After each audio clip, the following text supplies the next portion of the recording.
কারণ আপনি ভগবানের কাছে গৌর হরির কাছে আপনি সোনা দানা টাকা পয়সা চাইতে যাবেন, দেখবেন গৌর ভগবান আপনাকে ওইগুলো দেবে না। গৌর ভগবান তিনি নিজ মুখে বলেছেন, আমা ভজে জীব চাই বিষয় সুখ, অমৃত ছেড়ে বিষ মাগে সে বড় মূর্খ। গৌর ভগবান তিনি নিজ মুখে বলেছেন, জীব আমাকে ভজনা করে জীব বিষয় বৈভব চায়। জীব তো মূর্খ, ও তো জানে না কোনটা চাইতে হয়, তাই এইগুলো চাইছে। কিন্তু গৌর ভগবান বলেছেন, ও মূর্খ হলে কি হবে? জীব মূর্খ, আমি বিজ্ঞ, ওকে বিষয় কেন দেব? ওকে বিষয় কেন দেব? সচরণামৃত দিয়ে আমি বিষয় ভোলাইব, বিষয় ভোলাইব। জীব মূর্খ, আমি বিজ্ঞ, ওকে বিষয় কেন দেব? সচরণামৃত দিয়ে আমি বিষয়টা ভুলিয়ে দেব। তাই ভগবানের কাছে যখন আপনি এগুলো চাইতে যাবেন, ভগবান ওগুলো তাকে দেবে না। তার চরণটা দিয়ে ভগবান কি করে, তার ওই বিষয়গুলো সব দূর করিয়ে দেয়। তাই ভগবানের কাছে এইগুলো চাইতে নেই গো মা। কেবল ভগবানের কাছে যদি কিছু চাইতে হয়, সেটা প্রেম ভক্তি, চাওয়ার কিচ্ছু চেয়েও না। রাধে। তাই চলুন সেই ভগবানের রাতুল রাঙা চরণে আজকে প্রণাম জানি আজকে শুরু করলাম মধুময় হরিনাম সংকীর্তন। চলুন আজকে আমরা লীলায় প্রবেশ করব। আজকে আমাদের লীলার বিষয়বস্তু হবে কৃষ্ণ লীলা। যেহেতু ভগবান শ্রীকৃষ্ণ সামনে সম্মুখে রয়েছে, তাই আজকে কৃষ্ণ লীলায় আমরা একটু আস্বাদন করব। তাই চলুন আজকে আমাদের লীলার বিষয়বস্তু হবে শ্রীকৃষ্ণের কালীয় নাগ দমন। রাধে। তো লীলায় প্রবেশ করবার আগে লীলার যে গৌর চন্দ্রিকা ছোট্ট করে আমরা একটু পদাবলী আস্বাদন করি, তারপর আমরা সবাই মিলে লীলায় প্রবেশ করব। তাই আজ মহাজন লীলার এক পাশে দাঁড়িয়ে তিনি কলম দিচ্ছেন যে এই কলিযুগের অবস্থাটা কেমন জানো? অহংকার কালীয় না জীবের বিষয়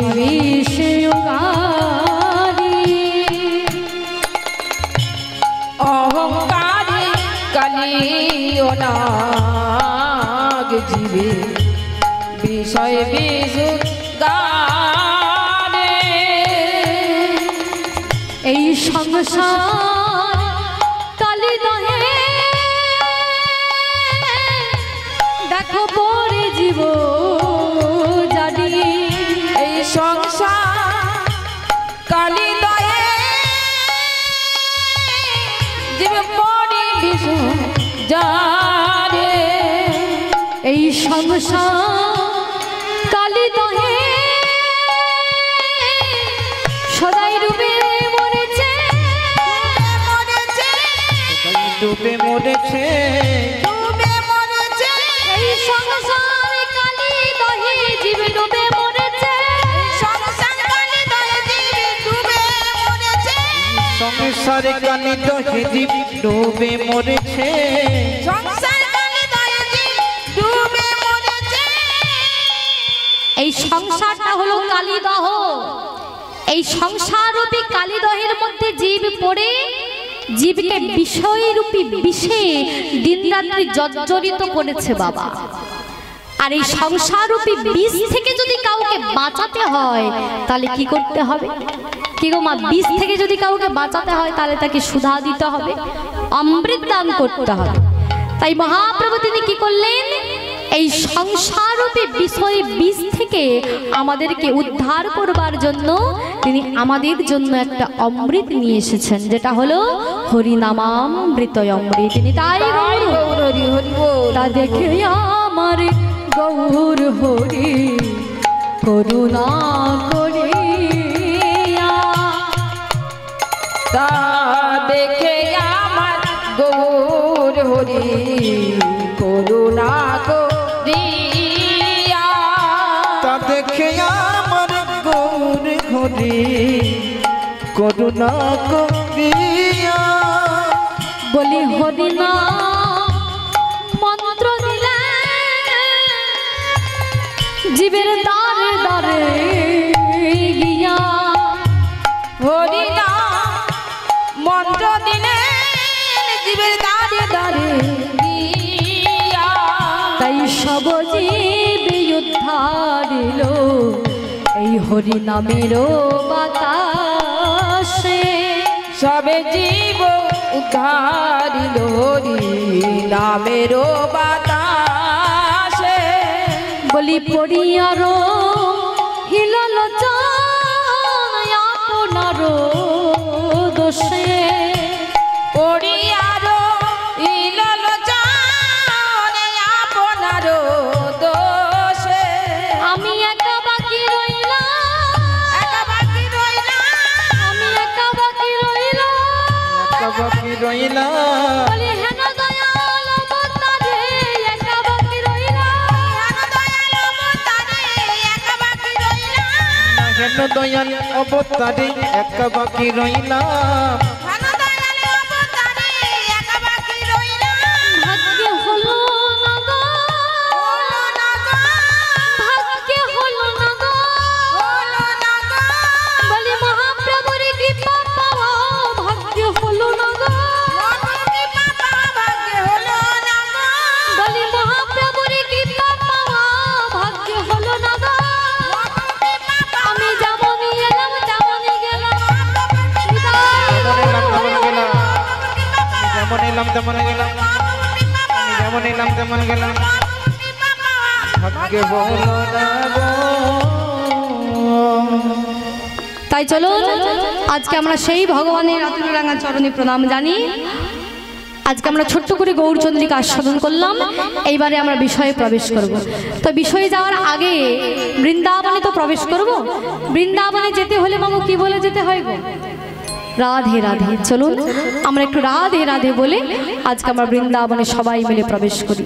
সবাই মিলে দুটি বাহু তুলুন সবাই। সবাই বাহু তুলেছেন? একটু তোলো, জোর করে তোলো সবাই। রাধে রাধে। রাধে।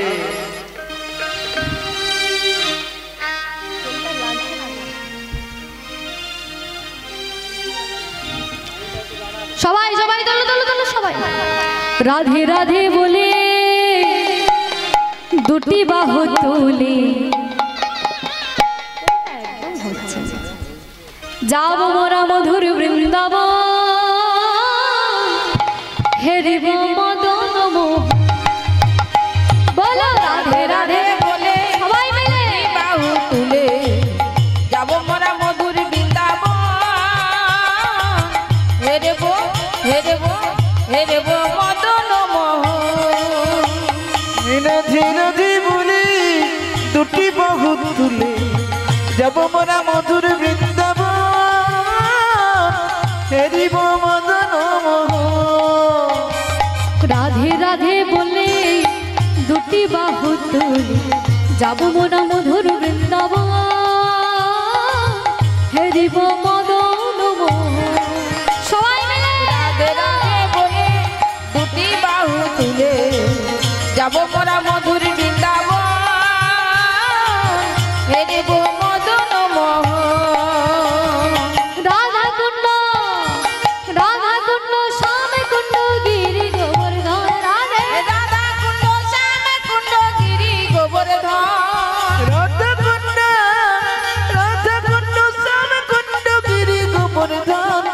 রাধা কুণ্ড শ্যাম কুণ্ড গিরি গোবর্ধন। যাব মোরা, যাব মোরা, যাব মোরা মধুর বৃন্দাবন। হেরিব মদন মোহন। সবাই মিলে রাধে রাধে বলে দুটি বাহু তুলে যাব মোরা মধুর বৃন্দাবন। হেরব মদন মোহন। এবারে রাধে রাধে বলে দুটি বাহু তুলে যাব মোরা মধুর বৃন্দাবন। হেরিব মদন মোহন। কেশি ঘাট, কেশি ঘাটে বংশী বটন দ্বাদশ গান। কেসি একটু বদলে বলো। দ্বাদশ গান। সবাই বলো উচ্চারণ করো। কেশি ঘাটে বংশী বটে দ্বাদশ কানন। কেসি ঘাটের বংশী বাজে দ্বাদশ গান। যাব মোরা যাব মোরা যাব মোরা মধুর বৃন্দাবন হেরিব মদন মোহন।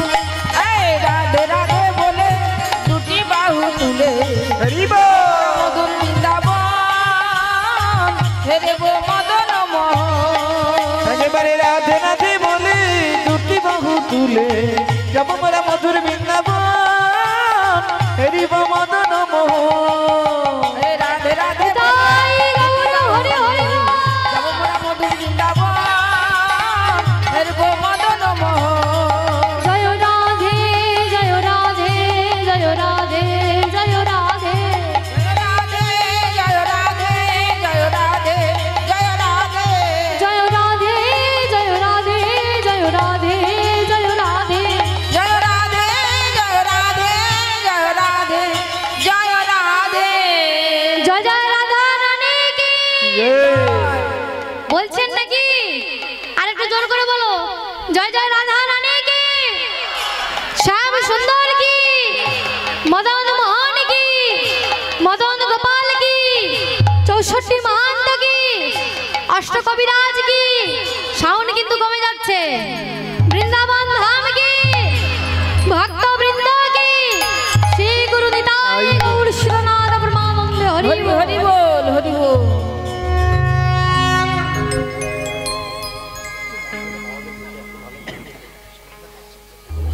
জনিতাই জয় রাধে রাধে রাধে রাধেশ্যাম হরে কৃষ্ণ জনিতাই। তাই চলুন আজকে আমাদের লীলার বিষয়বস্তু হবে ভগবান শ্রীকৃষ্ণের কালীয় নাগ দমন। তবে লীলায় প্রবেশ করবার আগে একটা কথা আগে বলে যাই, সত্যি কথা বলতে আমরা এখানে প্রোগ্রাম করতে এসেছি, অনেক দূর থেকে এসেছি। আমার বাড়ি কিন্তু পাঁশকুড়াতে, কিন্তু আমার প্রোগ্রাম ছিল 3 দিন। আমরা বাংলাদেশের গায়ে রাধিকাপুরে আমার প্রোগ্রাম ছিল, ওখান থেকে এখানে এসেছি প্রোগ্রাম করতে। শরীরটা খুব একটা ভালো নয়, ঠিক আছে, তো ইচ্ছে করলো মনে যে আজকে একটু কৃষ্ণলীলা আপনাদেরকে আস্বাদন করাই। তো আপনারা যদি আমায় সহযোগিতা করেন অবশ্যই লীলাটা হয়তো শুনতে আপনাদেরও ভালো লাগবে। কেউ চিৎকার চেঁচামেচি করবেন না, কথা কিন্তু বলবেন না। জয় নিতাই জয় রাধে রাধে। কারণ এই যে কৃষ্ণলীলা, এই কৃষ্ণলীলা কিন্তু আপনারা যে শ্রবণ করছেন এতেও কিন্তু আপনাদের মঙ্গল হয়ে যাচ্ছে, উদ্ধার হয়ে যাচ্ছে। মধুময় শ্রীধাম বৃন্দাবন, মধুময় শ্রীধাম বৃন্দাবনে ভগবান তার প্রিয় সখা, প্রিয় নম্র সখা এবং প্রাণসখা ইত্যাদি সখাদের নিয়ে ভগবান গোষ্ঠ গোচারণে বিনোদ খেলায় মত্ত হলেন। মানে ভগবান খেলছেন। আচ্ছা বলুন তো মা, ভগবান খেলে আর আমরাও খেলি কি, তাই তো? আমরা যখন ছোট ছিলাম আমরা খেলতাম। আচ্ছা ভগবান খেলে আর আমরাও খেলি, আর আমরা খেললে কি বলে গো, খেলা করছি কি, তাই তো? আর ভগবান যখন খেলে তখন আমরা কি বলি, হ্যাঁ লীলা করছি। তা বলে ভগবানের লীলাকে যেন কেউ খেলা মনে করবেন না, তাহলে কিন্তু বড় ভুল হয়ে যাবে। কারণ যে ভুলটা করেছিল সচ্চিদানন্দ বিগ্রহের 2টি বিগ্রহ, ব্রহ্মা আর মহেশ্বর। ব্রহ্মা কি ভুল করেছিল বলুন তো? হ্যাঁ, ধেনুদেরকে চুরি করে, সখাদেরকে চুরি করে ওই গিরি গোবর্ধন গুহার ভিতরে রেখেছিল না, ব্রহ্মা এই ভুলটা করেছিল। আর মহাদেব কি ভুল করেছিল বলুন তো? মহাদেব রাশের দ্বারে গোপী সেজে ভগবানকে পরীক্ষা করবার জন্য গিয়েছিল।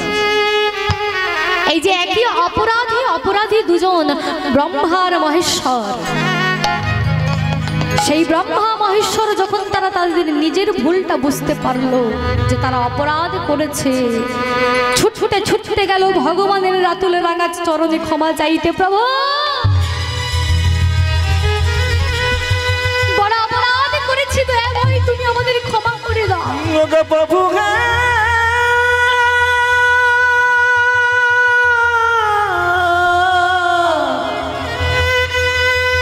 বড় অপরাধ করেছি তব চরণে,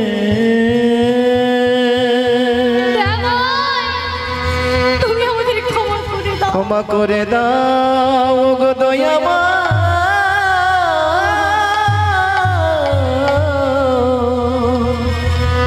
নিজ গুণে কৃপা করে ক্ষমা করে দাও।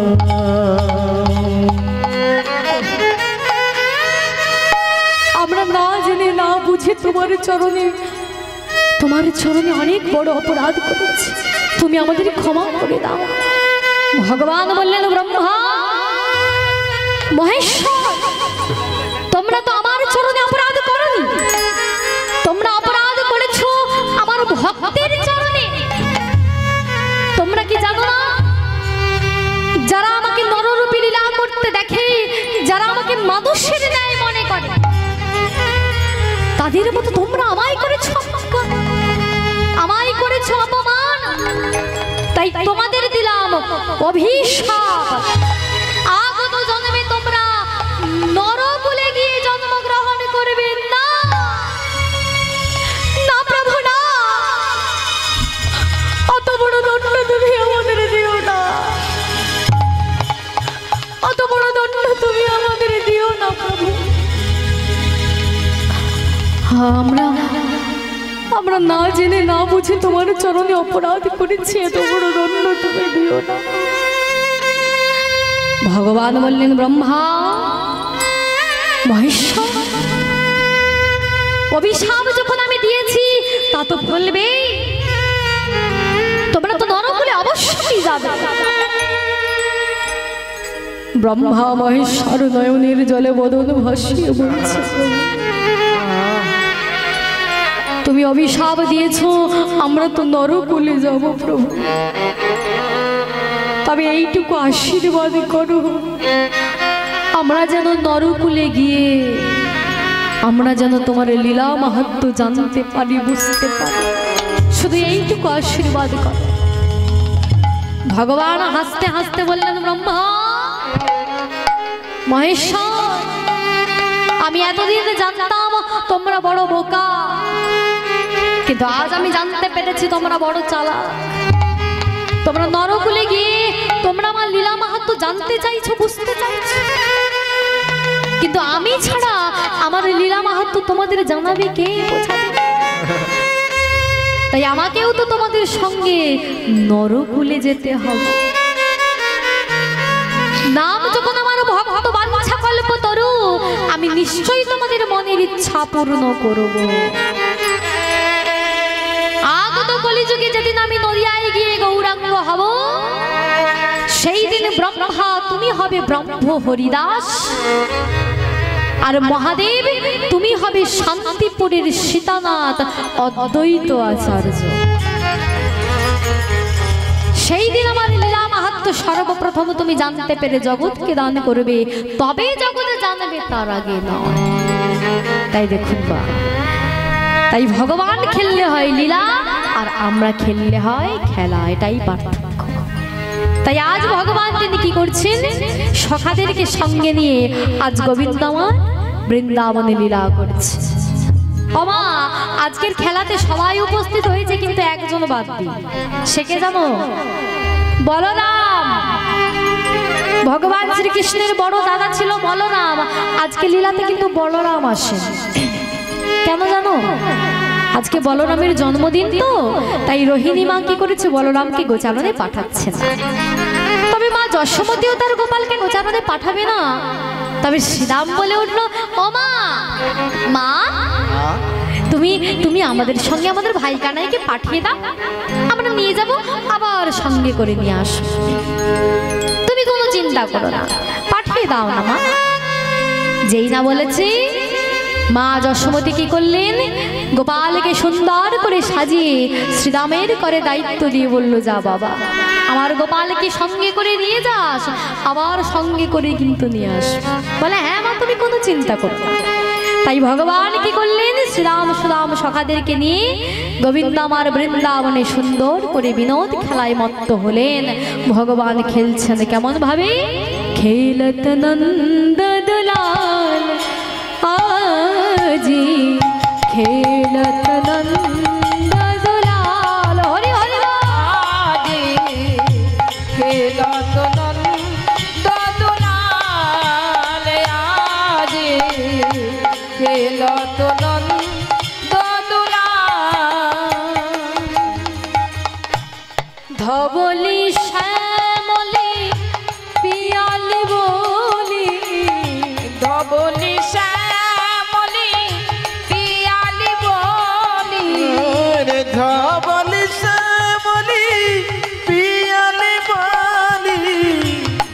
বলি শ্যামলি পিয়ালি বলি ফুকারত নন্দ দুলাল আজি খেলত নন্দ দুলাল আজি খেলত নন্দ দুলাল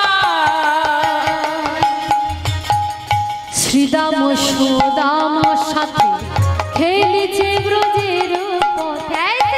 শ্রীদাম সুদাম সাথে খেলিছে ব্রজের পথে শ্রীদাম সুদাম সাথে খেলিছে ব্রজের পথে শ্রীদাম সুদাম সাথে খেলিছে ব্রজের পথে আমার নব ঘন আনন্দ দুলাল আজি খেলত নন্দ দুলাল আজি খেলত নন্দ দুলাল গোবিন্দ তো খেলছে সখাদেরকে সঙ্গে নিয়ে, আর এদিকে কি হয়েছে জানো? খেলিতে নদ খেলা খেলা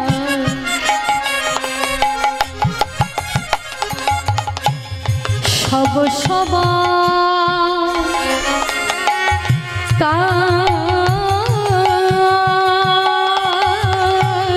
খেলিতে নন্দ খেলা খেলা সবে সবা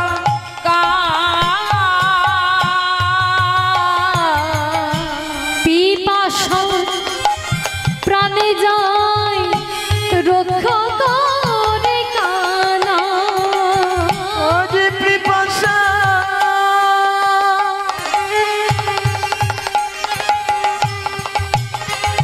আমার প্রাণে যায় রক্ষা করে কান্না।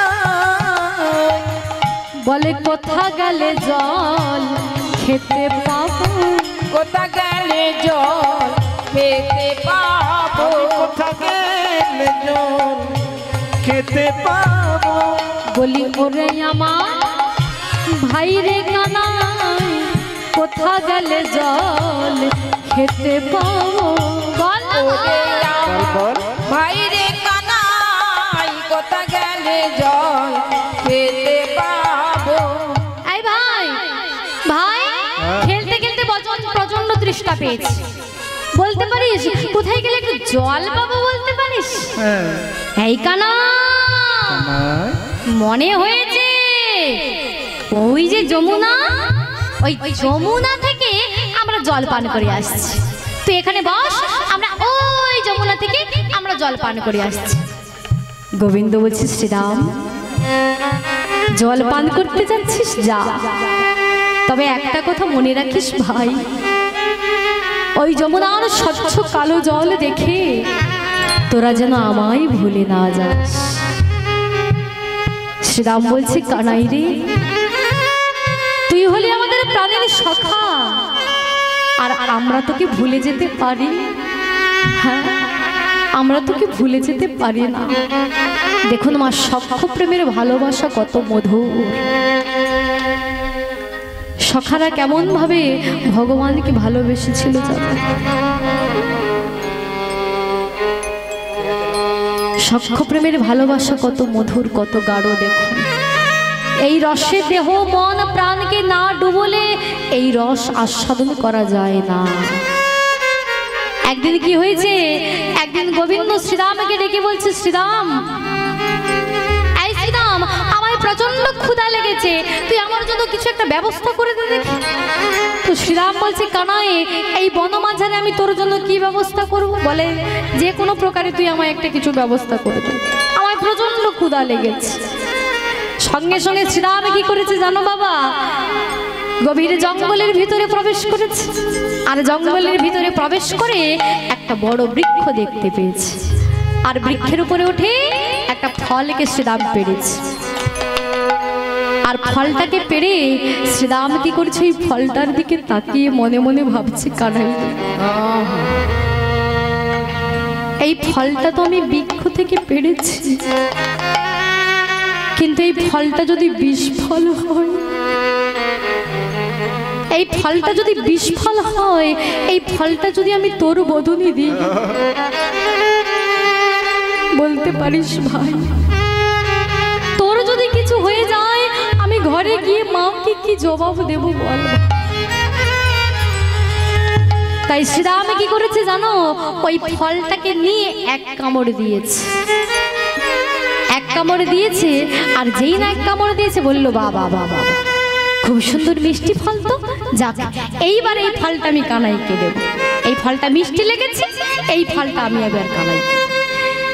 এই বলে সেই ফলটা নিয়ে গোবিন্দের কাছে ছুটতে ছুটতে গিয়ে বলছে, এই কানাই কানাই ভাই, এই নে ধর, এই নে এই নে, আমি তোর জন্য ফল এনেছি, তুই ফলটা সেবা কর। গোবিন্দ হঠাৎ ফলটার দিকে যেই না তাকিয়েছে বলছে, শ্রীরাম তুই আমায় দিলি দিলি, তুই আমায় এঠো করে ফল দিলি? হ্যাঁ কি রে, তুই আমায় এঠো করে ফল দিলি? শ্রীরাম বলল, কানাই রে, এঠো কাকে বলে রে ভাই, এঠো কাকে বলে আমি তো জানি না, তবে এই ফলটা আমি কেন সেবা করেছি জানিস? যখনই ফলটা আমি গাছ থেকে পাড়লাম, ফলের দিকে যেই না তাকিয়েছি, হঠাৎ তোর বদনের কথা মনে মনে মনে মনে ভাবলাম, এই ফলটা যদি বিষ ফল হয়, এই বিষ ফলটা যদি আমি তোর বদনে দিই, বলতে পারিস ভাই তোর যদি কিছু হয়ে যায় আমি মাকে গিয়ে কি জবাব দেব? তাই আমি ফলটা সেবা করে দেখলাম, এই ফলটা মিষ্টি ফল না তেতো ফল, তুই খাবি না ভাই? যেই না বলেছে শ্রীরাম বলল, এই কথা, বেশ তাহলে তুই আমায় ফলটা খাইয়ে দে দেখি। যেই না বলেছে ফলটা খাইয়ে দে, সঙ্গে সঙ্গে শ্রীরাম কি করেছে, গোবিন্দকে ওই ফলটা গোবিন্দের বদনের কাছে নিয়ে গিয়ে বলছে, এই কানাই কানাই, এই ধর সেবা কর। যেই না বলেছে সেবা কর, ভগবানও কাঁদছে, শ্রীরামও কাঁদছে। শ্রীরাম গোবিন্দকে খাইয়ে দিচ্ছে, আর গোবিন্দ শ্রীরামকে খাইয়ে দিচ্ছে। আর শ্রীরাম নয়নের জলে বদন ভাসিয়ে বলছে, হে গোবিন্দ, কানাই রে, একবারে খাও হে আমার প্রাণের কানাই। ওরে শ্রীরামে রে,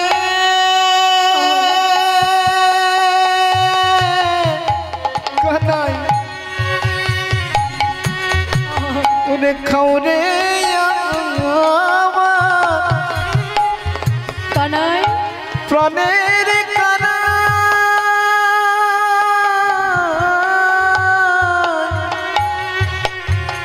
একবারে খাও হে আমার প্রাণের কানাই, একবার খাও হে আমার প্রাণের কানাই, তুই আমায় যা দিয়েছিস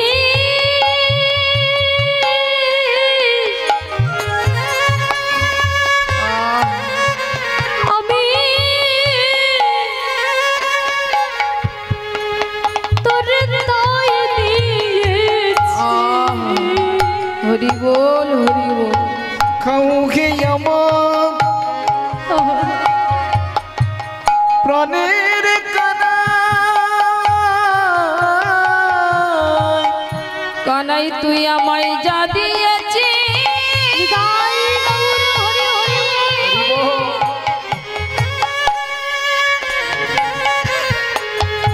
আমি তাই দিয়েছি, একবার খাও হে আমার প্রাণের কানাই, তুই আমায় যা দিয়েছিস আমি তাই দিয়েছি। আমার যে দেওয়ার মতো আর কিছুই নাই রে, আমায় যা দিয়েছিস আমি তোরে তাই দিয়েছি। আমার দেওয়ার মতো কিছুই নাই রে,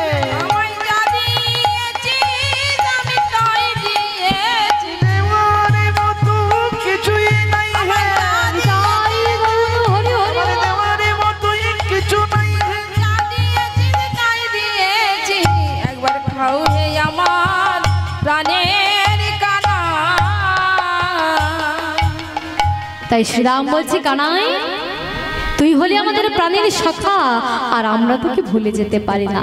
তুই কোনো চিন্তা করিস না, তুই এখানে চুপটি করে বসে থাক, ওই যমুনা থেকে জল পান করে আমরা আবার তোর কাছে ফিরে আসব।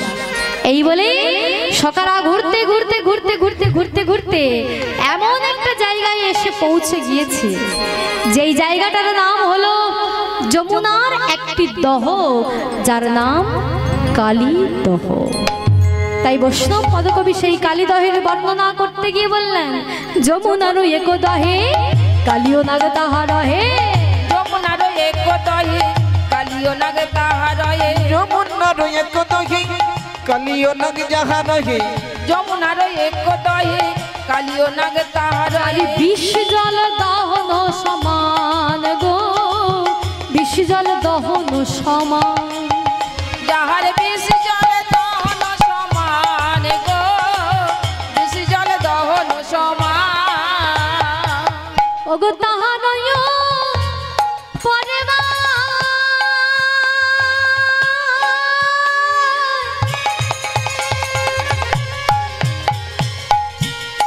ওই দেখো বলি পাখি যদি উড়ে না, ওই তাহার পরে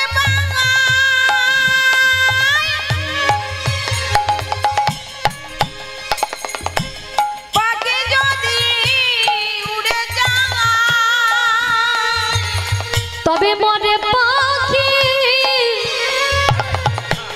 তেজিয়া পরাণ গো, তবে মরে পাখি তেজিয়া পরাণ।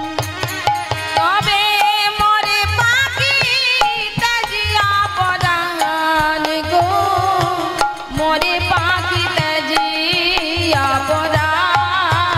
প্রাণে বাঁচে না বাঁচে না, প্রাণে বাঁচে না বাঁচে না, প্রাণে বাঁচে না বাঁচে না, প্রাণে বাঁচে না বাঁচে না, ওই বিষ জলের বাতাস লেগে প্রাণ বাঁচে না বাঁচে না, বিষ জলের বাতাস লেগে প্রাণে বাঁচে না বাঁচে না, বিষ জলের বাতাস লেগে প্রাণে বাঁচে না বাঁচে না, বিষ জলের বাতাস লেগে প্রাণে বাঁচে না বাঁচে না। কি বললাম? দাদা ঠিক করুন। যমুনার এক দহে কালিও নাগ তাহা রহে, যার বিষ জল দহন সমান, তাহার উপরে বাই পাখি যদি উড়ে যায়, তবে মরে পাখি তেজিয়া পরাণ। এই কালীদহটা এমন একটি দহ বাবা, এই কালীদহের ওপর দিয়ে যদি কোনো পাখি যদি উড়ে যায়, বুঝতে পারছেন তো কি অবস্থা হবে? ওই কালীদহের বিষ জলের বাতাসের এমনই ক্ষমতা, পাখিটা প্রাণ ত্যাগ করে এই জলে পড়ে যায়। আর যেই না জলে পড়ে যায়, কালীয় নাগ সেটাকে আহার হিসাবে গ্রহণ করে।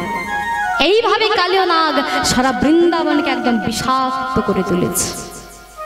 আর ওই কালীদহের আশেপাশটা কেমন?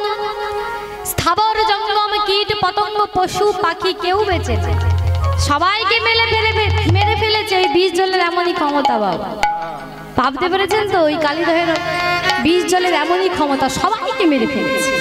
কিন্তু সবাইকে মেরে ফেললে কি হবে বাবা? একজনই কিন্তু মাথা উঁচু করে এখনো সেখানে দাঁড়িয়ে আছে। আপনারা যদি কোনোদিন বৃন্দাবনে যান, ওই কালীয় দমন ঘাটে একটু দেখবেন, লক্ষ্য করে দেখবেন, এখনো সে দাঁড়িয়ে আছে মাথা উঁচু করে। কে বলুন তো? কেলি কদম গাছ, কদম্ব বৃক্ষ, সেই কদম গাছ এখনো পর্যন্ত সেখানে দাঁড়িয়ে আছে। আচ্ছা, আপনাদের মনে প্রশ্ন জাগে, আচ্ছা কালীদহের বিষ জল সবাইকে মেরে ফেলেছে, কিন্তু বৃক্ষটাকে কিছু করতে পারেনি কেন? তাহলে কি এমন শক্তি ছিল এই বৃক্ষটার যে সবাইকে মেরে ফেলেছে, বৃক্ষটাকে কিছু করতে পারে? এই ঘটনা আমাদেরকে একটু জানতে হবে। আর এই ঘটনাটা আমাদেরকে জানতে গেলে একটু ফিরে যেতে হবে পুরাণে বর্ণিত মহামণি কশ্যপ। আর এই মহামণি কশ্যপের ছিল 13 জন ভার্যা। ভার্যা মানে স্ত্রী। হ্যাঁ, বাহ। আর এই 13 জন স্ত্রীর মধ্যে সবার বড় ছিল কদ্রু, আর সবার ছোট ছিল বিনীতা। তা এই কদ্রু মানে সবার যে বড় ছিল, এই কদ্রু বিনীতাকে দু চোখেও সহ্য করতে পারে। সমস্যাটা হলো কি নিয়ে জানো? একটা সাদা রঙের ঘোড়াকে নিয়ে। একদিন কদ্রু দেখতে পেল, বিনিতা দেখতে পেল, মানে সবার যে ছোট ছিল সেই বিনিতা একদিন জানালা দিয়ে দেখতে পেল একটা সাদা রঙের ঘোড়া মাঠে চড়ে চড়ে ঘাস খাচ্ছে। আর যেই না দেখতে পেয়েছে একটা সাদা রঙের ঘোড়া মাঠে চড়ে চড়ে ঘাস খাচ্ছে, এই দৃশ্য দেখে বিনিতা কদ্রুকে ডেকে বলছি, দিদি ও দিদি, বল রে, দেখবে এসো দিদি, ওই দেখো কত সুন্দর একটা সাদা রঙের ঘোড়া মাঠে চড়ে চড়ে ঘাস খাচ্ছে, তাড়াতাড়ি দেখবে এসো। তো কদ্রু ছুটতে ছুটতে এসে দেখলো, তাই তো সত্যি সত্যি তো একটা সাদা রঙের ঘোড়া মাঠে চড়ে চড়ে ঘাস খাচ্ছে। কিন্তু ও মা, ওই যে একটু আগে বললাম কদ্রু বিনিতাকে দু চোখেও দেখতে পারে না, সহ্য করতে পারে না। কদ্রু মনে মনে চিন্তা করছে, আচ্ছা বিনিতা যেহেতু ঘোড়াটাকে সাদা রঙের বলেছে, কিন্তু আমাকে তো তাহলে সাদা রঙের বললে চলবে না, কারণ আমি যদি বলি যে ওটা সাদা রঙের ঘোড়া, ওর সঙ্গে তালে তালে মিলিয়ে চলবো না, আমি ওর কাছে ছোট হয়ে যাব। তো যেহেতু ঘোড়াটাকে বলেছে সাদা রঙের ঘোড়া, তাহলে আমাকে তো বললে চলবে না সাদা রঙের ঘোড়া, আমাকে বলতে হবে কি ওটা একটা কালো রঙের ঘোড়া। তো কদ্রু এসে বলছে, এই বিনিতা, এই বয়সে চোখের মাথা খেয়েছিস? জল জানতে একটা কালো রঙের ঘোড়াকে তুই কেন সাদা বানিয়ে দিলি? আরে কি বলছো কি দিদি, আমি দেখতে পাচ্ছি ওটা একটা সাদা রঙের ঘোড়া, আর তুমি কিনা বলছো ওটা কালো রঙের ঘোড়া। এ কি বলছো তুমি? কি বললি তুই? আমার মুখের উপর মুখ করছিস, আমার সঙ্গে তর্ক করছিস। আমি তো বলছি ওটা একটা কালো রঙের ঘোড়া, তো কালো রঙের ঘোড়া। তুমি কি বলছো কি দিদি? আমি দেখতে পাচ্ছি ওটা একটা সাদা ঘোড়া, আর তুমি কিনা বারবার করে বলছো ওটা কালো রঙের ঘোড়া। যেই না বলেছে, কদ্রু তো কিছুতেই বিশ্বাস করছে না। এমন সময় বিনিতা কি করলো, তার নিজের মাথায় হাত রেখে প্রতিজ্ঞা করলো, দিদি আজ থেকে আমি কথা দিলাম, ওই ঘোড়াটা যদি কালো রঙের ঘোড়া হয়, আজ থেকে আমি তোমার কাছে সারা জীবন দাসী বৃত্তি করব। তখন কদ্রু বলে উঠলো, বিনিতা আমিও তোর মাথায় হাত রেখে আমি প্রতিজ্ঞা করলাম, ঘোড়াটা যদি সাদা রঙের ঘোড়া হয়, আজ থেকে আমিও তোর কাছে সারা জীবন দাসী বৃত্তি করব। আচ্ছা বলুন তো মায়েরা, অরিজিনাল ঘোড়াটা কি রঙের ঘোড়া ছিল? সাদা রঙের ঘোড়া ছিল। আচ্ছা বিনিতা বলেছে কি সাদা, আর কদ্রু বলেছে কি কালো। তো কদ্রু মনে মনে চিন্তা করছে, আচ্ছা ঘোড়াটা কিন্তু সত্যি সত্যি সাদা, কিন্তু আমি তো এখনো বলে ফেলেছি কালো। তো আমি যদি প্রমাণ করতে না পারি, তাহলে ছোট বোনের কাছে সারা জীবন কিনা আমাকে দাসী বৃত্তি করতে হবে। কি করব কি করব চিন্তা করছে। চিন্তা করতে করতে হঠাৎ কদ্রুর মাথায় একটা বুদ্ধি এলো। তার আগে আমাদের একটু জানতে হবে বাবা, এই কদ্রু কে ছিল? এই কদ্রু ছিল নাগ বংশের মাতা। 60,000 নাগ বংশের মাতা ছিল এই কদ্রু। আর বিনিতা তখনও কোনো সন্তানের জন্ম দেয়নি, মাত্র 2টো ডিম্ব প্রসব করেছে, আর সেই ডিম্ব থেকে কোনো সন্তান হয়নি। তা একদিন কদ্রু কি করেছে, তার সন্তানদেরকে স্মরণ করলেন, আর যেই না সাপেদেরকে ডেকেছে, সঙ্গে সঙ্গে সমস্ত সাপ এক জায়গায় হাজির হয়েছে। যেই না সমস্ত সাপ কিনা এক জায়গায় হাজির হয়েছে, এমন সময় কদ্রু বলছে, বাবা, সাপেদেরকে ডেকে বলছে, তা তো ছেলে, সাপ তো কদ্রুর ছেলে, বলছে বাবা তোদেরকে একটা কাজ করতে হবে। বলে কি কাজ? বলে দেখতে পাচ্ছিস ওই ওই অদূরে দেখতে পাচ্ছিস একটা সাদা রঙের ঘোড়া মাঠে চড়ে চড়ে ঘাস খাচ্ছে? বলে হ্যাঁ। বলে না না না না না না না, ঘোড়াটাকে সাদা বললে চলবে না। বলে তাহলে কি বলবো? বলে ওটাকে বলতে হবে একটা কালো রঙের ঘোড়া। বলে বলছোটা কি? আমি দেখতে পাচ্ছি, আমরা সবাই দেখতে পাচ্ছি ওটা একটা সাদা ঘোড়া, আর তুমি কিনা বলছো ওটা কালো রঙের ঘোড়া। বলে বাবা তো এই জন্যই তো তোদেরকে ডাকলাম। বলে আমাদের আবার কি করতে হবে? বলে শোন, আজকে যদি আমি প্রমাণ করে না দেখাতে পারি যে ঘোড়াটা কালো রঙের ঘোড়া, তোদের যে ওই যে সৎমা রয়েছে না বিনিতা, ওর কাছে সারা জীবন আমাকে দাসীবৃত্তি করতে হবে। বলে তাহলে আমরা কি করব? বলে বাবা যা, তোদের মধ্যে সব চাইতে যে কালো কালো সাপগুলো রয়েছিস, ওই কালো কালো সাপগুলো গিয়ে ওই ঘোড়াটার গায়ে এমন ভাবে জড়িয়ে পেঁচিয়ে থাকবি যেন দূর থেকে দেখলে মনে হয় ওটা একটা সাদা রঙের ঘোড়া নয়, ওটা একটা জলজ্যান্ত কালো রঙের। আর যেই না বলেছে সঙ্গে সঙ্গে কালো কালো সাপগুলো গিয়ে ওই ঘোড়াটার গায়ে মাগো এমন ভাবে জড়িয়ে পেঁচিয়ে রইল। সঙ্গে সঙ্গে কদ্রু বিনিতাকে ডেকে দেখিয়ে দিল, বিনিতা ওই দেখ বিনিতা, এতক্ষণ ধরে তুই যে ঘোড়াটাকে কালো সাদা রঙের বলেছিলি, ওটা সাদা রঙের ঘোড়া নয়, ওটা একটা জলজ্যান্ত কালো রঙের ঘোড়া। সত্যি সত্যি বিনিতা দূর থেকে দেখতে পেল, তাই তো আমি তো দেখতে পাচ্ছি সত্যি সত্যি ওটা একটা কালো রঙের ঘোড়া দেখা যাচ্ছে। দেখুন মা, ছলে বলে কলে কৌশলে আজকে কদ্রু কিনা বিনিতাকে হারিয়ে দিল। আর সেই দিন থেকে বিনিতা কদ্রুর কাছে সারা জীবন দাসীবৃত্তি করতে লাগলো।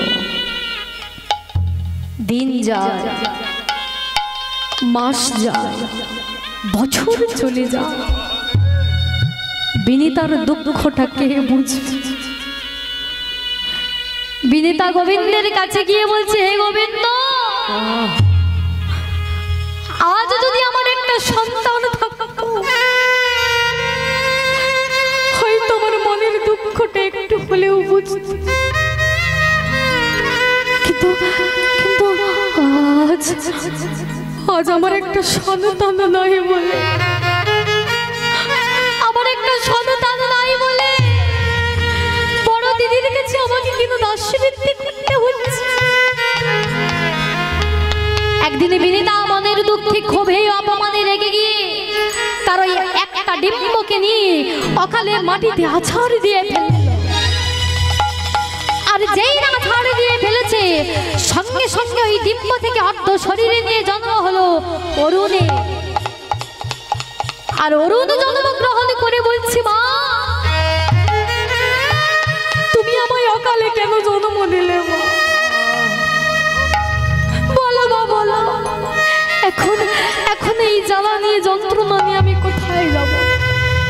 বলো আমি কোথায় যাব? অরুণ, বিধান দেওয়ার মালিক তো আমি নই, তুমি তোমার পিতার কাছে গিয়ে বিধান দাও। অরুণ পিতার কাছে যাওয়ার আগে মাকে বলেছিল, মা গো, তুমি যেমন আমায় অকালে ফাটিয়ে জন্ম দিয়েছো, ঠিক তেমনি ভাবে তোমার যে দ্বিতীয় ডিম্বটা রয়েছে ওকে তুমি অকালে ফাটিও না, কারণ ওর থেকে যে জন্ম নেবে তার নাম হবে গরুর, আর সেই তোমাকে দাসীবৃত্তি থেকে মুক্ত করবে। দেখতে দেখতে দেখতে দেখতে বিনিতার দ্বিতীয় ডিম্ব ফেটে জন্ম হলো কার না মাতৃভক্ত গরুরের। আর গরুর জন্মগ্রহণ করে একদিন মায়ের কাছে বসে সমস্ত দুঃখের কথা শুনতে লাগলো। গরুর মনে মনে চিন্তা করছে, আচ্ছা একই পিতার স্ত্রী হয়ে আমার মা কেন বড় মায়ের কাছে দাসীবৃত্তি করবে? আচ্ছা বলুন তো মা, কোন সন্তান কি চায় যে তার মা কিনা একজনের কাছে দাসীবৃত্তি করবে? প্রকৃত যারা সন্তান হয় এটা কিন্তু সহ্য করতে পারে না। তাই গরুর মনে মনে চিন্তা করলো, এটা তো আমি সহ্য করতে পারবো না। তাই গরুর বড় মা কদ্রুর কাছে এসে বলছে, বড় মা গো, বড় মা তুমি কি পারো না? বড় মা তুমি কি পারো না আমার মাকে দাসীবৃত্তি থেকে মুক্তি দিতে? কদ্রু বলল, পারি রে গরুর, পারি, যদি তুই আমার একটা কাজ করে দিতে পারিস। বলে কি কাজ? কি কাজ করতে হবে? বলে গরুর তোকে যে একবার স্বর্গে যেতে হবে। বা বলে স্বর্গ কেন? আমি আমার মায়ের সুখের জন্য আমি নরকেও পর্যন্ত যেতে রাজি। ভালো, আমায় কি করতে হবে? বলে গরুর স্বর্গে আছে অমৃতের ভাণ্ড, আর তুই যদি সেই অমৃতের ভাণ্ড এনে যদি আমাকে দিতে পারিস, তাহলে আমি তোর মাকে দাসী বৃত্তি থেকে মুক্ত করব। যা, চলে যা। আর যেই না বলেছে সঙ্গে সঙ্গে গরুর কি করেছে? স্বর্গে চলে গেল। আর স্বর্গে গিয়ে সেখানে গরুরের সঙ্গে নারায়ণের সেনাদের যুদ্ধ হচ্ছে। আর যেই না যুদ্ধ হচ্ছে, নারায়ণের সেনারা সব পরাজিত হয়ে, যেই না নারায়ণের সেনা পরাজিত হয়েছে, এমন সময় গরুরের সঙ্গে ইন্দ্রের যুদ্ধ হচ্ছে। দেবরাজ ইন্দ্র যখন পরাজিত হয়ে গেছে, সঙ্গে সঙ্গে ইন্দ্রদেব গরুরের কাছে এসে বলছে, আচ্ছা গরুর, সত্যি করে বলো তো গরুর, তুমি যে আমার সঙ্গে যুদ্ধ করছো, আচ্ছা এই অমৃতের ভাণ্ড নিয়ে তুমি কি করবে? বলো তুমি কি করবে? যেই না বলেছে সমস্ত ঘটনা গরুর ইন্দ্রদেবকে খুলে বলেছে। আর ইন্দ্রদেব বলে উঠলো, গরুর তুমি কি একবার ভেবে দেখেছো এই অমৃতের ভাণ্ড যদি তুমি মর্তে একবার নিয়ে যাও, আর মর্তে নিয়ে যাবার পরে সাপীরা যদি একবার ওই অমৃত পায়, অবস্থাটা কি হবে ভাবতে পেরেছো? সারা পৃথিবীটা সাপেদের রাজত্ব হয়ে যাবে। আর তুমি কি চাও যে সারা পৃথিবী সাপেদের রাজত্ব হয়ে যাবে? বলে না না না না না, এটা তো আমি কিছুতেই চাই না। বলে তাহলে আমাকে কি করতে হবে? বলে তাহলে আমার কথা মন দিয়ে শোনো। এই অমৃতের ভাণ্ড তুমি মর্তে নিয়ে গিয়ে কুশের আসনের উপর এটা তুমি রেখে দিবে। তারপর তুমি তোমার মাকে দাসী বৃত্তি থেকে মুক্ত করবে। আগে আগে সাপেরা যদি বিশ্বাস না করে এটা অমৃত, তাহলে আমি কি করব?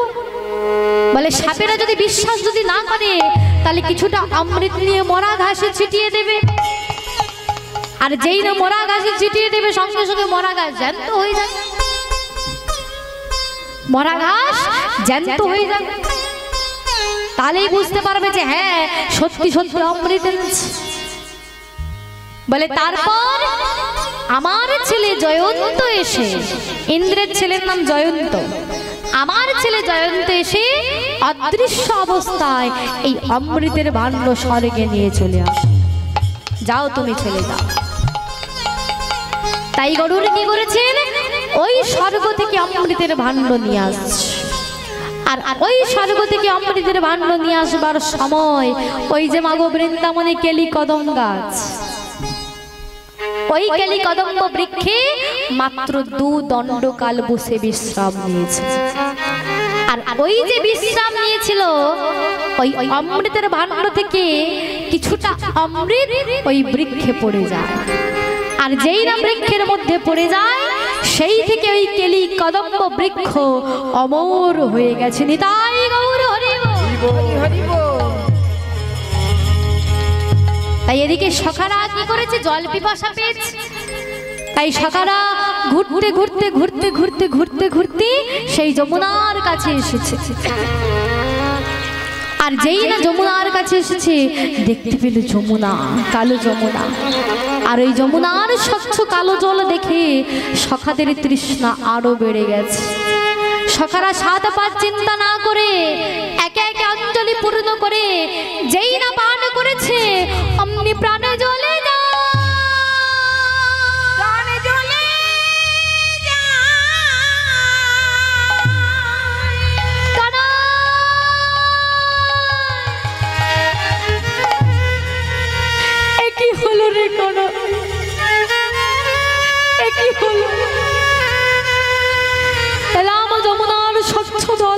করতে আর এসে কিনে আমরা ভুল করে বিষ জলে পান করে ফেলেছি। কি জ্বালা রে, আর কিছু দেখতে পাচ্ছি না। চারিদিক চারিদিকে যেন কেমন অন্ধকার দেখছি, আর কিছু দেখতে পাচ্ছি না ভাই। দেখতে দেখতে কোনো সখাতি রে, কোনো সখানি রে, কারো বা অর্থ দেহ তীরে, কারো বা অর্থ দেহ নীরে, একে একে বিষের ভারে সবাই টলে টলে মরতে লাগলো। মরম শাখা মধুমঙ্গল ছুটতে ছুটতে সার যেতে পারলেন না, আপনি বালুকার উপরে মুখ থুপড়ে পড়লেন। বালুকার উপরে পড়ে এই বালুকার মধ্যে নিজ অঙ্গুলি দিয়ে ভগবানের ছবিটাকে অঙ্কিত করে বলছে, ভাই কানাই রে, ছেলেবেলা থেকে তোকে বন্ধু বলে ভেবেছি, সকলে বলে আমি নাকি তোর প্রাণের সখা, আমি নাকি তোর অন্তরঙ্গ সখা, কিন্তু দেখ না রে ভাই, আজকে ভুল করে আমরা বিষ জল পান করে ফেলেছি। এসেছিলাম যমুনার ওই স্বচ্ছ জল পান করে তৃষ্ণা নিবারণ করব, আর তৃষ্ণা নিবারণ তো দূরের কথা, আমরা ভুল করে বিষ জল পান করে ফেলেছি, আর হয়তো আমরা বাঁচবো না রে ভাই। তোর মনে আছে কানা, তোর মনে আছে বড্ড খেতে ভালোবাসি বলে তুই ঘর থেকে ননি চুরি করে এনে বৃক্ষের আড়ালে বসে বসে তোর হাতে দিয়ে কত যত্ন করে আমার এই ননি খাওয়াতিস। আর বুঝি তোর করে আমার ননি খাওয়া হবে না রে ভাই। তবে শুনেছি জগতের কোনো জীব যদি মৃত্যুকালে তোকে নাকি প্রাণ ভরে না, তুই নাকি দেখা না দিয়ে থাকতে পারিস না রে ভাই। তাই আজ মৃত্যুকালে তোকে প্রাণ ভরে রাখছি ভাই রে, একবার দাঁড়াই আমার আখির আগে ভাই কানাই রে,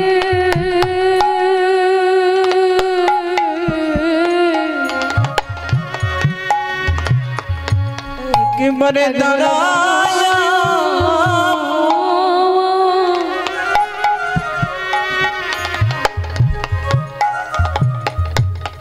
এই আখির আগে কানাই রে,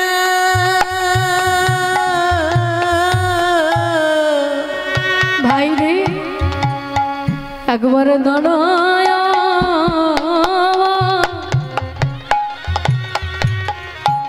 আমার আখির আগে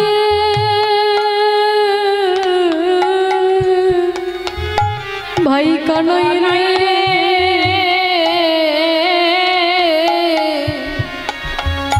একবার দাঁড়ায়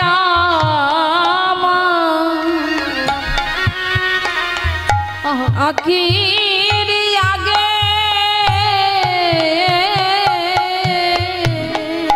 তোর বদন দেখিতে দেখিতে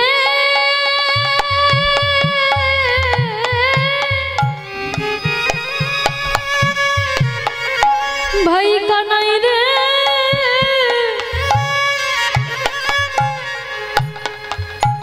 আমি মরে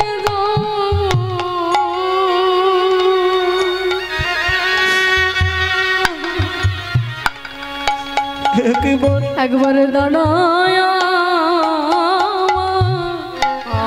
হরি বল হরি বল আমার এই আখির আগে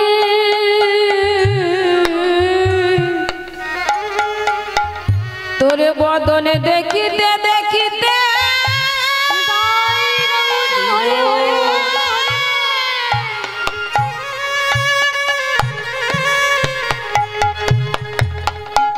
মরে যাব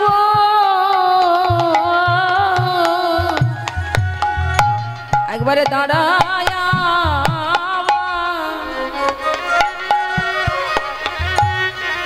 আখির আগে ভাই কানাই রে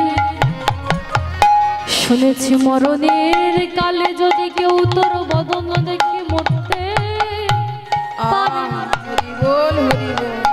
সে নাকি পরজন্মে আবার তোরে পায়। তবে এ জন্মে পেলাম বটে, তবে স্বাদ মিটল না রে। যদি তোর বদন দেখে আমি মরতে পারি, আমি পরজন্মে তোরে পাবো, আমি পরজন্মে আমি তোরে পাবো। যদি তোর বদন দেখে আমি মরতে পারি, আমি পরজন্মে তোরে পাবো। তোর বদন দেখে মরিতে পারি, আমি পরজন্ম তোরে পাবো। যদি তোর বদন দেখে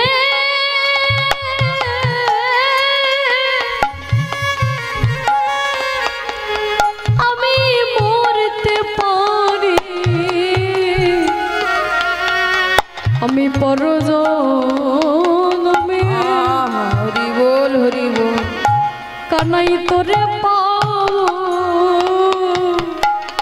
যদি তোরে বদনে দেখে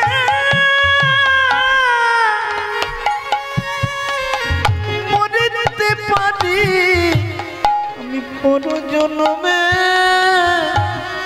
তোরে পাবো।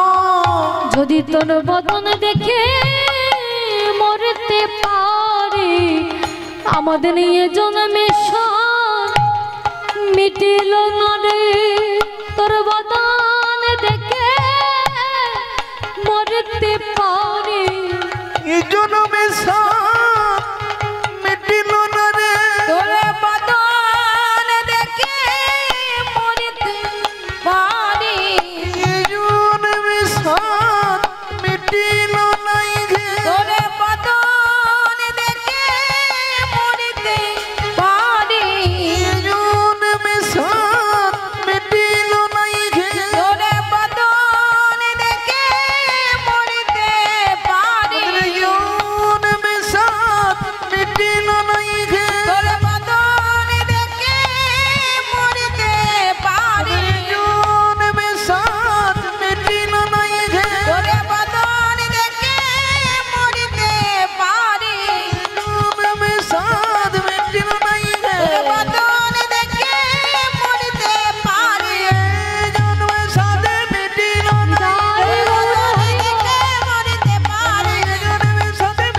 নাই গে। তোর বদন দেখে মরিতে পারি, এই জন্মে সাথ মিটিল নাই গে। তোর বদন দেখে মরিতে পারি, আমি পরজন্মে তোরে পাবো।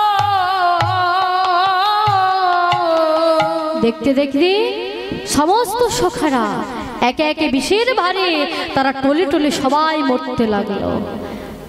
আর যেই না তারা টলে টলে সবাই মরতে লাগলো, এদিকে অন্তর্জন্মী ভগবান সখাদের অন্তরের কথা জানতে পেরেছে। ভগবান কি করলো? সখাদের অন্তরের কথা জানতে পেরে গোবিন্দ আমার কি করলো জানো? গোবিন্দ আমার ছুটতে ছুটতে সখাদের কাছে এসেছে। আর সখাদের কাছে এসে দেখতে পেল সমস্ত সখারা কেউ তীরে কেউ নীরে, কারো বা অর্থ দেহ তীরে, কারো বা অর্থ দেহ নীরে পড়ে আছে। গোবিন্দ বলছে, এই শ্রীরাম, এই শ্রীরাম, হ্যাঁ এই মধুমঙ্গল, আরে আরে তোরা কেউ কথা বলছিস না কেন? আরে ওঠ। ভগবান দেখলেন বাবা কারো দেহে প্রাণ নাই, আর যে দেহে প্রাণ থাকে না সে দেহ কি আর কথা বলে? ভগবান দেখলেন কারো দেহে প্রাণ নাই, তাই সঙ্গে সঙ্গে ভগবান কি করলেন? তার ঐশ্বরিক ক্ষমতা প্রকাশ করলেন। সৃষ্টির স্থিতি প্রলয়ের মালিক যিনি, ও বাবা এই জগতে ভগবান যদি কাউকে বাঁচায়, কারো সাধ্য নাই তাকে মারতে পারে। আর ভগবান যদি কাউকে মারে, কারো সাধ্য নাই তাকে বাঁচাতে পারে। সঙ্গে সঙ্গে গোবিন্দ মার কি করলেন? তার ঐশ্বরিক ক্ষমতা প্রকাশ করলেন। সঙ্গে সঙ্গে গোবিন্দ আমার অমৃত বর্ষণ বৃষ্টি দ্বারা সবার প্রাণ বাঁচাইল,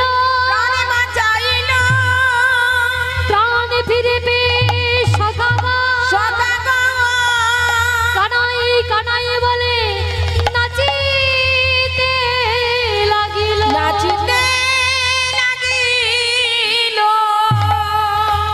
সকালে সবাই প্রাণ ফিরে পেয়ে চিৎকার করে বলছে, ওরে কানাই, এতদিন বৃন্দাবনে আমরা তোর অনেক ক্ষমতার কথা জেনেছি, কিন্তু তুই যে আমার মরা বাজার মন্ত্র জানিস এটা তো আমরা জানতাম না ভাই।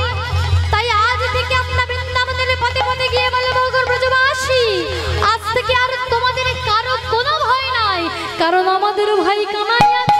আমাদের ভাই কানাই আছে, আমাদের ভাই কানাই আছে, আমাদের ভাই কানাই আছে, দিলে বাঁচাইতে পারে আমাদের ভাই কানাই আছে, দিলে বাঁচাইতে পারে আমাদের ভাই কানাই আছে, দিলে বাঁচাইতে পারে আমাদের ভাই কানাই আছে, দিলে বাঁচাইতে বলি পারে এই না বৃন্দাবন মাঝে হরি হরি বলে, এই না বৃন্দাবনের মাঝে, দিলে বাঁচাইতে পারে এই না বৃন্দাবনের মাঝে, দিলে বাঁচাইতে পারে এই না বৃন্দাবনের মাঝে, দিলে বাঁচাইতে পারে আমাদের ভাই কানাই আছে, আমাদের ভাই কানাই আছে, আমাদের ভাই কানাই আছে।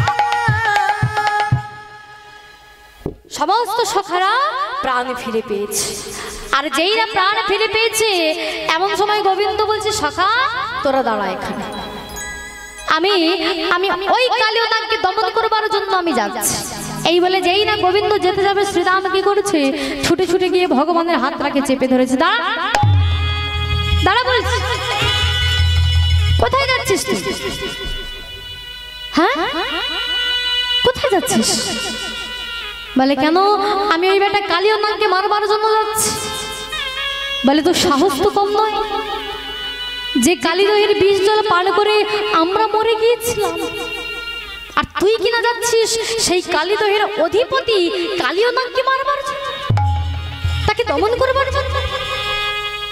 হ্যাঁ রে ভাই, এই ভুলটা তুই করিস না,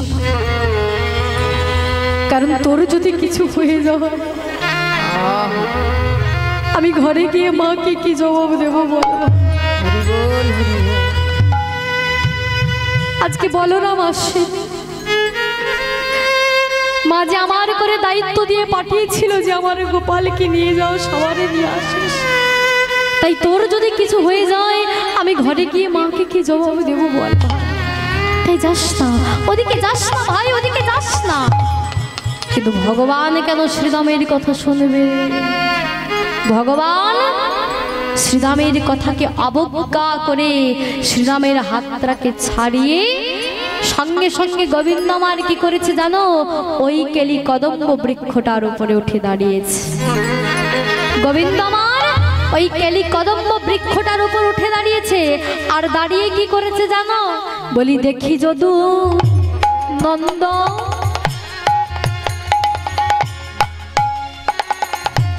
দুষ্ট দর্প বিনাশন, ওই দেখি যত নন্দ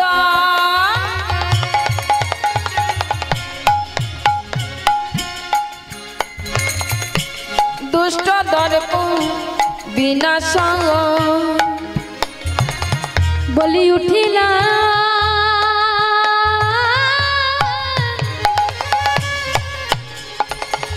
ওই কদম্বের ডালে গো, বলি উঠিলেন কদম্বের ডালে, উঠিলে কদম্বের ডালে গো, উঠিলেন কদম্বের ডালে, বলি তাহারায় পরে চড়ি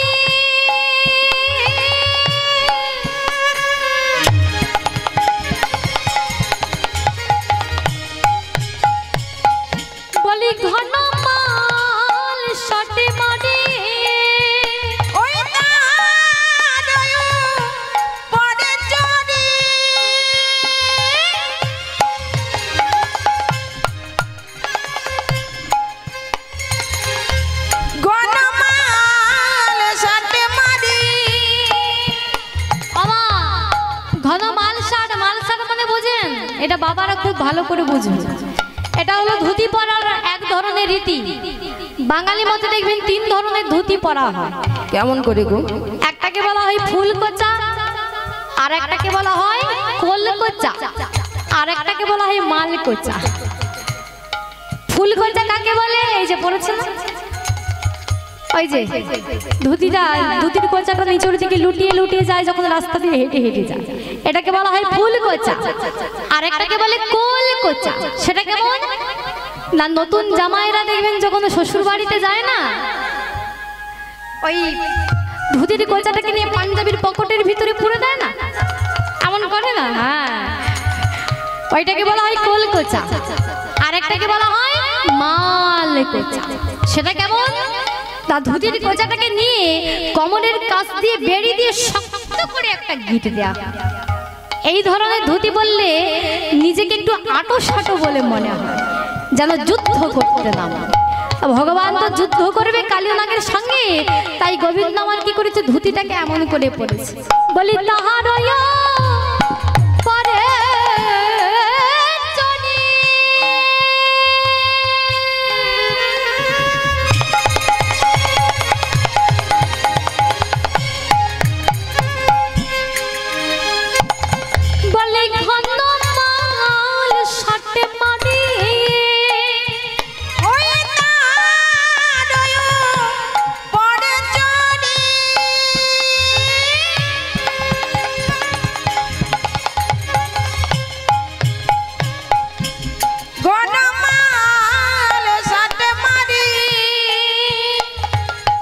বলি ঝাঁপে দিলেন কালী দহের জলে গো, বলি ঝাঁপে দিলেন কালী দহের জলে, ঝাঁপে দিলেন কালী দহের জলে গো, ঝাঁপে দিলেন কালী দহের জলে। গোবিন্দ আমার কি করেছে, ওই কেলি কদম্ব বৃক্ষর উপরে ওঠে যেই না ঝাঁপ দিয়েছে ওই যমুনার জলে, সঙ্গে সঙ্গে ফণা বিস্তার করে কালীয় নাগ ছুটে এসেছে। ফণা বিস্তার করে কালীয় নাগ ছুটে এসেছে। ফণা বিস্তার করে কালীয় আইলো, কালীয় আইলো, রাই শেখর ডরে কাঁপিতে লাগিল, কাঁপিতে লাগিল। যেই না গোবিন্দ আমার যমুনার জলে ঝাঁপ দিয়েছে, ফণা বিস্তার করে কালীও ছুটে ছুটে এসেছে। আমার তার আগে আমাদের একটু জেনে নেওয়া দরকার, এই কালীয় নাগ তিনি কে ছিলেন? এই কালীয় নাগ তিনি কে ছিলেন? এই কালীয় নাগ কে ছিল জানো? একজন রাজা, যার নাম চন্দ্রধ্বজ রাজা। সেই চন্দ্রধ্বজ রাজা একদিন দেখুন কিভাবে সে কালীয় নাগ হয়ে এসেছে। কর্মফলে রাজা হয়েছে, আবার কুকর্মের ফলে সর্বজনী লাভ হয়েছে। তাই কর্মং যস্যং ফলং তস্যং, যে যেমন কর্ম করবে তার ফল কিন্তু তাকে বাবা অবশ্যই ভোগ করতে হবে। জন্ম হোক যথাতথা, কর্মটা যেন আমরা ভালো করতে পারি। হরি বল, হরি। কিন্তু অপরাধ নেবেন না মায়েরা, আমরা মানুষ হয়ে আমরা মানুষের কর্মই করতে পারলাম।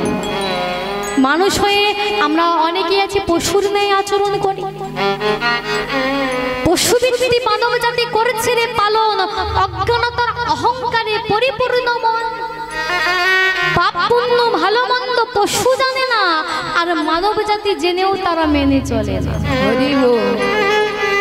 ইউনিভার্সিটি ডিগ্রি এদের আছে কত শত, তথাপিও চলন বলনটা যেন শুধু মূর্খের। বাদরের আদর বেশি হচ্ছে সারা দেশে, পিতা মাতার সেবা ছেড়ে তারা কুকুর কিনে বসে।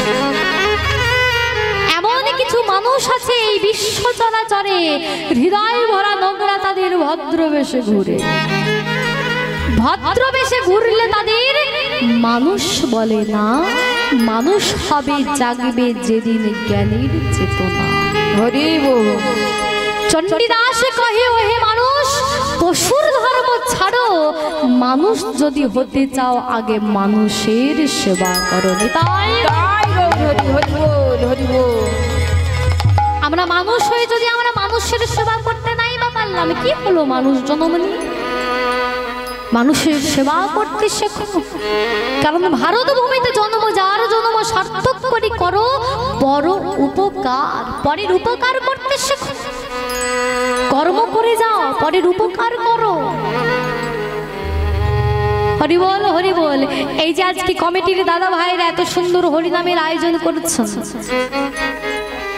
দেখবেন মা আমরা অনেক অনেক জায়গায় দেখেছি অনেক অনেক ব্যক্তি রয়েছে যাদের লক্ষ লক্ষ কোটি কোটি টাকা আছে, কিন্তু আমরা জীবনে একটু দেখলাম না এই যে একটু হরিনাম একটু কৃষ্ণ নাম করে। এই যে আজকে বাবারা এত সুন্দরভাবে হরিনামের আয়োজন করেছেন, এটা কিন্তু কম ভাগ্যের বিষয় নয়। কারণ পূর্ব পূর্ব জন্মে যদি কারো 1 লাখ স্বীকৃতি রয় তবে তো তার গৃহে একবার হরিনাম। এটাও কিন্তু একদিকে পরের উপকার করছে ওরা। এই যে এখানে হরিনাম হচ্ছে, আমরা যে হরিনাম গাইছি এতে কিন্তু আমাদের উপকার হয়ে যাচ্ছে। আর আপনারা যে হরিনাম শ্রবণ করবার জন্য এখানে উপস্থিত